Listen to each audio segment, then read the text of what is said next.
Hello students, my mother at 66 कमला दास ने लिखी है आपके लिए। एक छोटी सी पोयम है बट बहुत ही हार्ट टचिंग पोयम है, राइट? इसका हम पहले करते हैं theme. The poem is a strong expression of the fear of losing our near and dear ones. So ये जो पोयम है ये क्या मैसेज दे रही है, किस थीम के ऊपर है? जो हमारे हमारे से करीब होते हैं, हमारे लविंग होते हैं लोग, उनका जब डिपार्चर होता है, जब वो जाते हैं, उसका जो डर है हमारे अंदर कि हम अपने बड़ों से, अपने डियर एंड लविंग वन से दूर हो जाएंगे, उसका जो डर है ये उसको पोएम दर्शा रहा है। Kamala Das through her poem my mother at 66 portrays a sudden realisation. क्या दिखाता है ये? एक सडन रियलाइजेशन दिखाता है of this fear. A chance observation of a mother's pale and tired face। अचानक से कमला दास देखती हैं कि उनकी मदर का जो ये पेल और जो ये थका हुआ फेस है makes her realise that she has grown old. उन्हें दिख रहा है इससे कि इसका मतलब वो ओल्ड हो गई हैं and may pass away any time, किसी भी टाइम उनको छोड़ के जा सकती हैं, right? The poem also deals with the theme of fear. उस डर को दर्शा रहा है ये amongst children when they get afraid at the thought of separating from their mothers। ये हर बच्चे के मन में एक ना एक बार जरूर आता है ये डर। क्या होगा, हम कैसे रह पाएंगे जिस दिन हम अपने बड़ों से, अपने पेरेंट्स से, अपनी मदर्स से दूर होंगे? ये उसी डर के, उसी फियर के बारे में ये पोएम है। The poet expresses her personal insecurity and worry regarding this apprehension। So Kamla Das इसी अपनी पर्सनल फीलिंग के बारे में, उस डर के बारे में बताना चाह रही है। This poem is also a reflection on the complex subtitles of human relationships। कि जो ह्यूमन रिलेशनशिप्स हैं वो कितने कॉम्प्लेक्स हैं, हमारी जो कंडीशंस हो जाती हैं एट टाइम्स कितनी कॉम्प्लेक्स हो जाती हैं। It brings out the poet's views on inescapable aging। Poet का व्यू दर्शा रहा है किस बारे में? एजिंग के बारे में, जिससे हम कोई भाग नहीं सकता। इनएस्केपेबल एजिंग, कोई है ऐसा जो बुढ़ा ना हो, जिसकी एज ना बढ़े। सो इसमें हमारा बस चलता ही नहीं है, इसीलिए उसको कहा गया है inescapable ageing, decay and the ultimate end of human life. और फाइनली हम इस दुनिया को छोड़ के चले जाते हैं।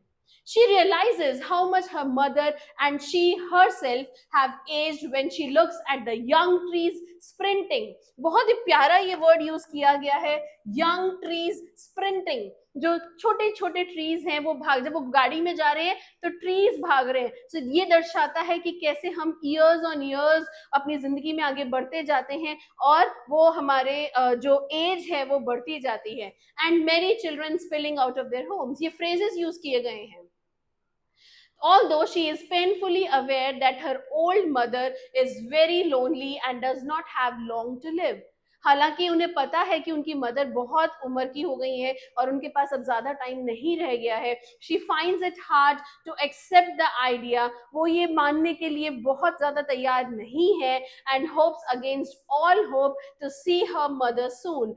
हर एक अपनी चिंता को छोड़ के वो ये होप कर रही है, आशा कर रही है कि वो अपनी मदर को दोबारा मिले जब वो आए।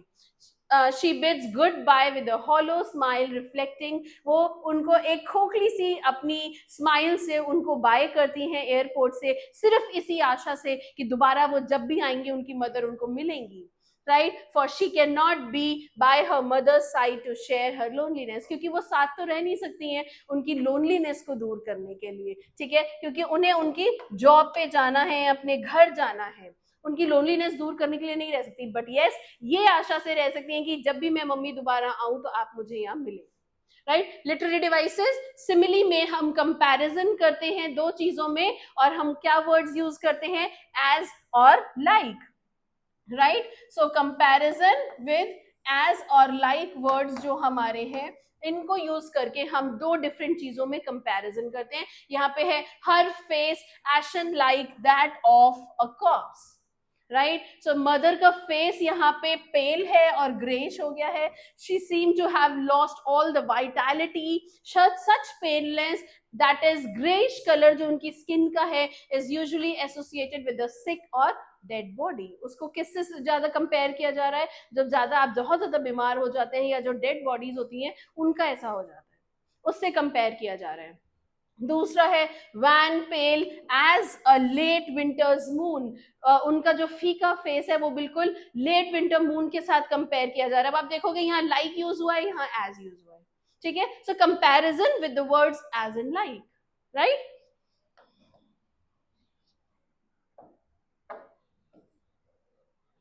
चलिए रिपीटिशन, यहाँ पे smile smile and smile use किया गया है। सो बार बार ये वर्ड्स यूज किए हैं। The repetition of the word smile draws attention to the rather long hollow and artificial smile. Poet की जो ये लॉन्ग हॉलो आर्टिफिशियल स्माइल है उसको इंटरप्रेट कर रहा है, उसको दर्शा रहा है कि वो अपनी मदर से बिना किसी चिंता के, एंजाइटी के दोबारा आके मिले, राइट। तो ये रिपीटिशन वर्ड है, बेसिकली ये कुछ स्ट्रेस देने के लिए, इमोशंस बताने के लिए यूज किया जाता है।